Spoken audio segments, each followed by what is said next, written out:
The story begins at a school where a girl was tied up to a bed, asking for help. She suddenly stopped feeling her legs, and the reason for that is her legs are gone now. The person in a bunny costume is slowly cutting her legs while she's still conscious, feeling all the pain. After cutting her legs, the person moves on to her stomach. As the girl asked him to not kill her, the person said that he will not kill her. He mentions that her part in the game is just beginning. The scene shifts and we see some boys and girls trying to open something, but it wasn't opening. Hearing their loud voices, a gut named Hayato opened his eyes. Sitting beside him was a girl named Yuzuki. She immediately asked him if he's okay. Instead of answering, he was shocked to see all of his friends from middle school in front of him. When Hayato asked them where they were and what's going on, a boy named Kyusuk answered that they themselves didn't know anything because they also just woke up. He said that they all passed out on the way home from school. He guessed that they were most likely attacked by someone. A girl named Akari was holding onto a boy's arm tightly and said that this is kidnapping and everyone has been taken hostage.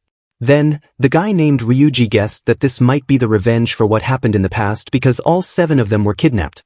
The girl named Shirori agreed and said that there can't be any other reason for 7 of them to get kidnapped together. She said that they should have faced it properly at the time. Before they could say anything more, Yuzuki stopped and said that right now they should be looking for a way out. Hayato agrees and says to Shirori that he understands what she's saying, but now's not the time. Then, Kyusuk pointed at the door and said it's the only way out, but they can't open it because it's reinforced.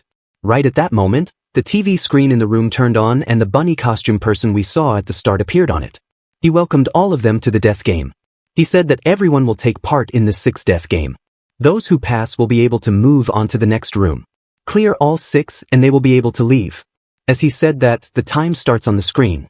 He tells them that they have 1 hour to escape this building. After the time's up, the building will be demolished. With that, the door opened and the person asked them to go through to start the first game. Hearing the term, death game, Hayato wondered if this was really revenge for what happened in the past. Seeing that the person kidnapped all 7 of them without anyone noticing, there's no way they would be able to find escape.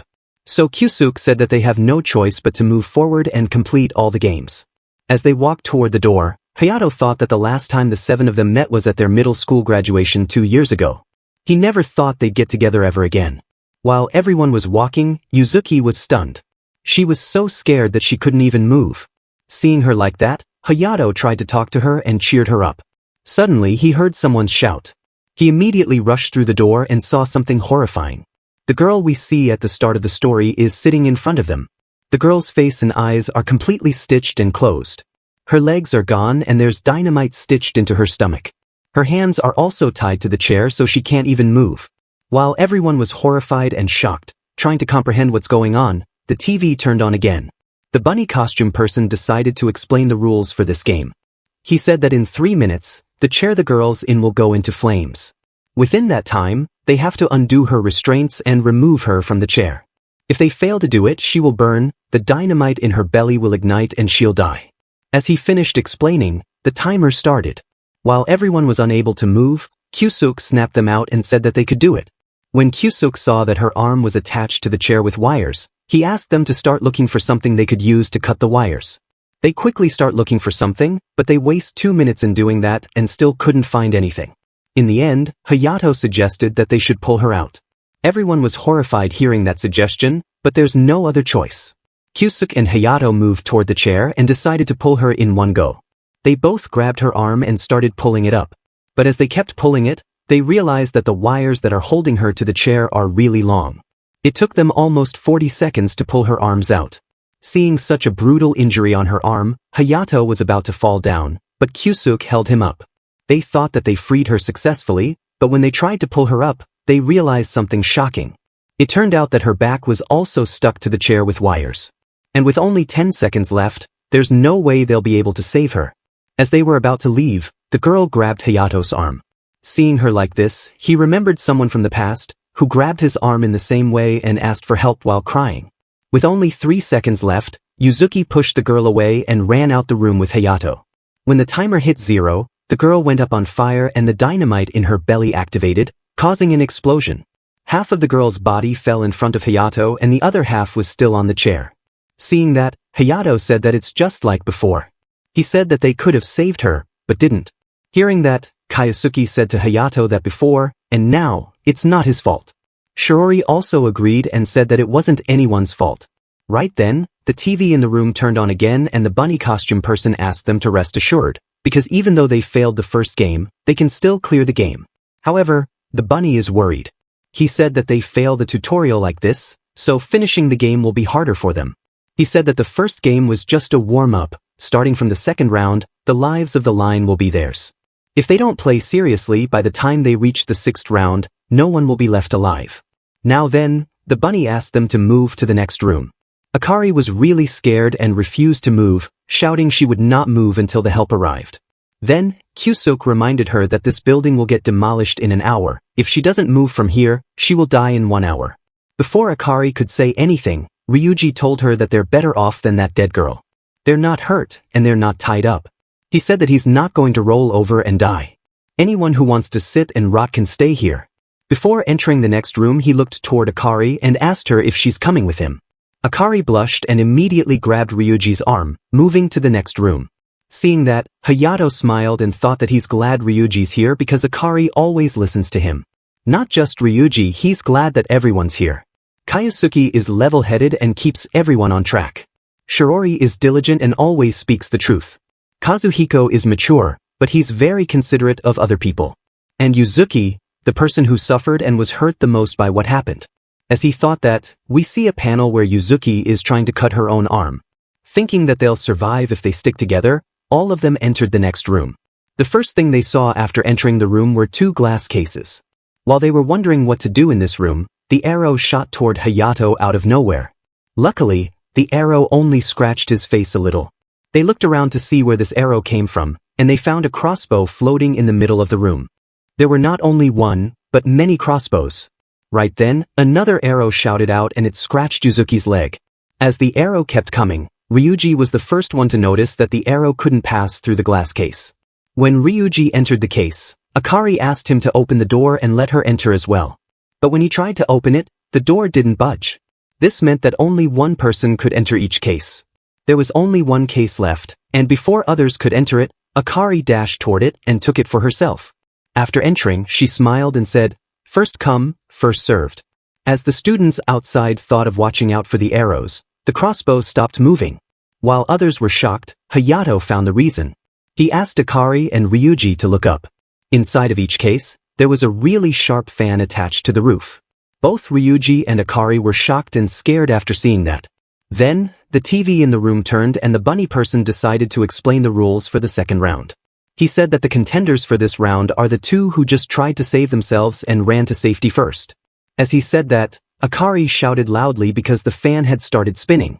The bunny explained that the rotor blades will continue to lower until they've minced them down to their feet, but there's one way for them to save themselves, and that is to sacrifice the other person.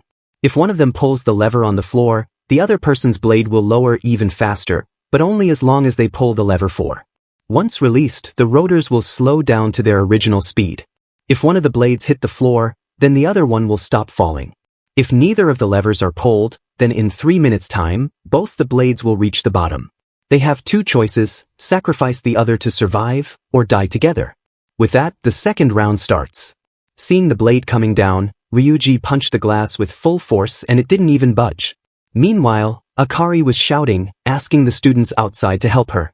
They used the arrows from before and tried to break the glass, but nothing worked. Akari was really scared and wondered if she's really going to die. One day at school, a boy proposed to Akari, but she rejected him saying that she loves someone else.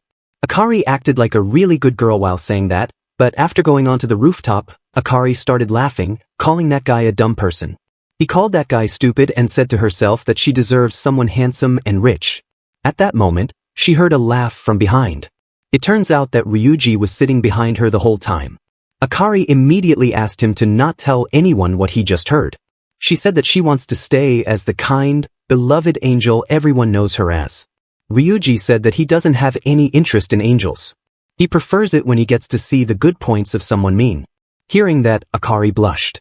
From that point on, Akari stopped trying to dress up her personality. She stopped hiding what and who she didn't like.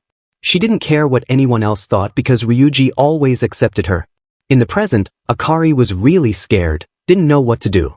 Suddenly, she said to Ryuji that he always listened to her every demand. Saying that, She said that can't die like this and grabbed the lever. She pulled the lever, and immediately, Ryuji's blade started coming down faster. But right at that moment, Akari's eyes started burning. When she took her hand from her face, we saw that one side of her face had burned. Then, the TV turned on again and the bunny person apologized for not telling them before that. When they pull the lever, a strong acid will spray from the holes in the floor. With this, they realized that sacrificing a person's life isn't such an easy thing to do. Hearing that, Akari started worrying about what if the acid leaves a scar on her face. She suddenly started shouting at Ryuji, saying that this is all his fault. She blamed him, saying that he told her to run into this box. She mentioned about the thing they did in the past and said that 3 years ago, it wasn't her fault but his fault. Hearing that, Ryuji was torn. He said that sacrificing a girl to save himself isn't cool. And just saving her seemed hypocritical to him. But now he knows what to do. He started pulling the leaves, and as he did that, the acid started pouring out from the ground. Ryuji endured the pain and kept holding the lever. On the other hand, Akari also refused to die like this. She took off her shirt and placed it on the ground. Then she started pulling the lever. The shirt partially blocked the acid on the ground, which gave Akari time to hold the lever longer. Suddenly, her shirt gave away and all the acid that was stored under the shirt poured on her face. But she still didn't let go of the lever, and in the end, the black in Ryuji's case almost reached down to him. As he asked Hayato to make sure to kill the rabbit for him, the blade reached him and tore him to shreds. On the other hand, Akari couldn't celebrate her win. Even though the blade on her side stopped, the acid gave her body too much damage and she died as well. As they both died, the TV turned on again and the rabbit announced the end of the round. He said that even though both of the players died, others won the round. He asked them to strengthen their backs and move on to the next room. Seeing the scene, Hayato clenched his teeth and questioned if they really did something so terrible that it deserves this kind of retribution. He wondered if their sin was so awful that they deserved this kind of retribution. He said that all they did was get on that bus. That's all.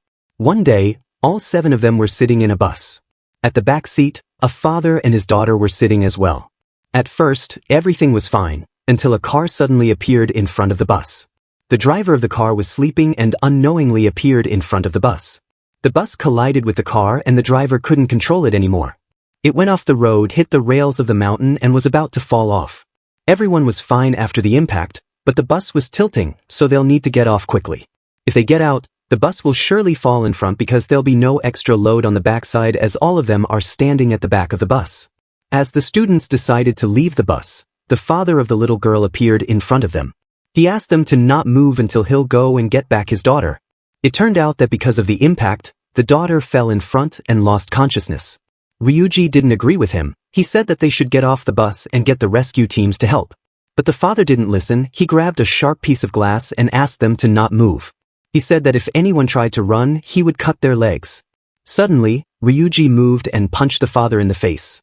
As they all started leaving the bus, the father grabbed Hayato's hand, asking him to not leave him and his daughter. Before Hayato could say anything, Yuzuki smashed the father's head with an umbrella. Because of that, the father also passed out and they all left the bus. After leaving the bus fell down the cliff and Yuzuki started questioning if she's the one who killed them. When Shirori was about to ask the same, Akari shouted that it was an accident. She said that if they hadn't run, they would have been dead too. To calm them down, Kyusuke gave them an example. He said that if a shipwreck and 2 people reach for a plank of wood that can only support 1 person. In order to save himself, a man who is already holding onto the plank will not let the second man join him, causing the second man to drown. In those circumstances, Japanese law does not consider the death a crime. However, in their case, they attacked the man, abandoning him and his child. Even though they're not in trouble legally, their families and people will surely think bad of them. In the end, they decided to not tell anyone about what happened that day. In the present, Hayato grabbed his head and thought that this revenge was too much. He said that what happened that day was an accident. They couldn't do anything about it. Suddenly, he realized that besides the 7 of them, no one knew what happened that day. So he wondered how that rabbit knew. There's only one possibility, and that is someone told another person about that incident.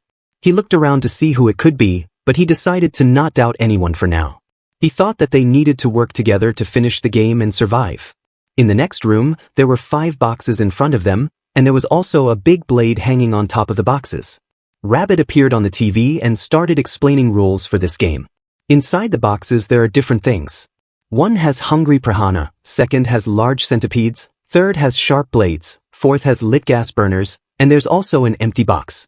At the bottom of every box is a button. If they push all of the buttons, they pass. They're free to push the buttons in any order, but until the last button is triggered, all other buttons must remain pressed down. If they do not, this room will be flooded with poisonous gas. Without giving any explanation about the big blade, the rabbit started the game. They only have 1 minute to press all the buttons and also choose the boxes. Without wasting a second, Kazuhiko ran toward the empty box. Kyusuk tried to stop him, saying there might be some trick to it. But Kazuhiko didn't listen. He called Kyusuk devious and said that he's the one who suggested they keep quiet in the first place. He called Shiori cruel, saying even since she got recommended to that school, all she has cared about is her marks. He called Hayato a coward, reminding him that the father asked him to save him, but he tossed him aside. Hearing that, Yuzuki reminded Kazuhiko that they all tossed that father aside. Kazuhiko didn't stop after talking about the three of them. He called Yuzuki the most surprising of all. He said that she always puts on a cute face, and then attacks someone with an umbrella. When only 20 seconds left, they decided to not stop Kazuhiko further and decided to choose their own boxes. First, Kazuhiko put his hand inside the box and easily pressed the button. Kyusuk put the hand in one that consists of piranha. He endured the pain and pressed the button.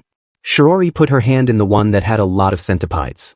Her box isn't really dangerous, but just really gross and creepy, so she easily pressed the button.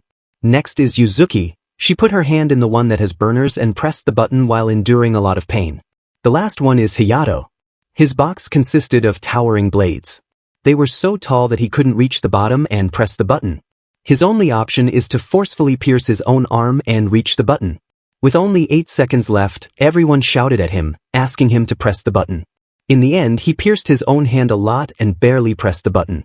As he did that, they got congratulations for passing the round. Everyone took out their hand, finally relieved. But then they heard a loud shout. It turned out that Kazuhiko's arm got stuck in the box. Knives dug into his arm and he can't pull it out now. The rabbit appeared on the TV and asked them if they didn't learn anything from the last round. Those who selfishly try to shame themselves have an extra round to clear. If he wants to save himself, he'd need to press the button again. The blades then will cut off his arm and he'll be free. He has 30 seconds until the blade above his head will come crashing down and cut his body. Kazuhiko mentions that he will not be able to cut his own arm. Hayato told him that one arm isn't worth his life, but Kazuhiko didn't listen. But Kazuhiko called himself a coward and said that he can't do it. He said that he can't play another 3 rounds with only one arm. If it's only a quick death, he can gladly accept it over losing an arm. When only 3 seconds were left, he was about to reveal something about the one who's doing all this. But before Hayato could listen, Kyusuk pushed him. He did that because the timer has hit 0. And immediately after, the big blade fell on Kazuhiko's head, killing him instantly. With that, the rabbit asked them to please continue to the next round.